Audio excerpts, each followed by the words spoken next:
നിങ്ങൾക്കറിയാമോ, ഒറ്റ രാത്രി കൊണ്ട് ഇസ്രയേലിൻ്റെയും അതുപോലെ തന്നെ മിസ്രൈമരുടെയും ജീവിതത്തിൻ്റെ ചരിത്രം മുഴുവൻ മാറ്റി എഴുതിയ ഒരു രാത്രി ഉണ്ടായിരുന്നു.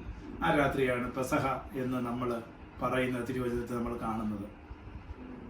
അന്ന് രാത്രിയിൽ കട്ടളക്കാലിൻ്റെ മേലും കുറുമടിയുമേലും രക്തം അടയാളമല്ലാത്ത എല്ലാ വീട്ടുകാരും അവർ മരണം അഭിമുഖീകരിക്കേണ്ടതായിട്ട് വന്നു എന്നുള്ളതാണ്.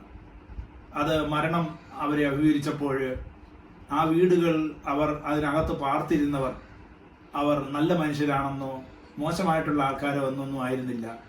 കുറുമ്പടിയുടെ മേലും കട്ടള മേലും രക്തം അടയാളമില്ലാത്ത എല്ലാവരും തന്നെ അവരുടെ മരണം അഭിമുഖീകരിക്കേണ്ടതായി വന്നു എന്നുള്ളതാണ്.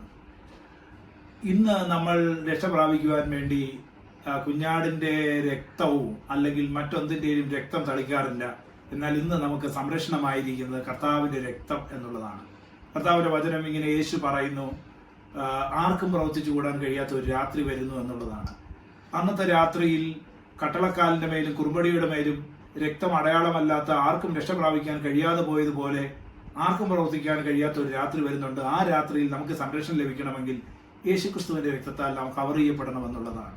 തിരുവചനം പറയുന്ന പ്രകാരം കുഞ്ഞാട് നമുക്കായി അറുക്കപ്പെട്ടു, നമ്മുടെ പെസഹ കുഞ്ഞാടായ കർത്താവ് വന്നു എന്നുള്ളതാണ്. ആ കർത്താവിൽ സംരക്ഷണം ലഭിക്കാത്ത ആർക്കും തന്നെ അന്ന് രക്ഷ പ്രാപിക്കാൻ കഴിയാത്തതുകൊണ്ട് ഇന്ന് ഞാൻ നിങ്ങളോട് ചോദിക്കട്ടെ, നമ്മൾ യേശുക്രിസ്തുവിൻ്റെ രക്തത്തിൻ്റെ കീഴിൽ യേശുക്രിസ്തുവിൻ്റെ രക്തത്തിൻ്റെ സംരക്ഷണത്തിലാണോ എന്നുള്ളത് നമ്മളൊന്ന് പരിശോധിക്കണം. അല്ല എങ്കിൽ ആ സംരക്ഷണത്തിൻ്റെ കീഴിൽ വരേണ്ടതിനായി യേശുവിനായി നമ്മളെ തന്നെ സമർപ്പിക്കുകയും നമ്മുടെ ഹൃദയങ്ങളെ യേശുവിനായി ഏൽപ്പിച്ചു കൊടുക്കുകയും ചെയ്യണം. ഇത് സംബന്ധമായ ഫുൾ വീഡിയോ കാണുവാൻ വേണ്ടി ഞങ്ങളുടെ താഴത്തെ ലിങ്ക് ക്ലിക്ക് ചെയ്യുക. അവിടെ യേശു ക്രിസ്തുവിൻ്റെ ജനനത്തെക്കുറിച്ചും മരണത്തെക്കുറിച്ചും വ്യക്തമായിട്ട് നമുക്ക് മനസ്സിലാക്കാൻ കഴിയും. ദൈവം നമ്മെ ഓരോരുത്തരെയും ധാരാളമായി അനുഗ്രഹിക്കട്ടെ.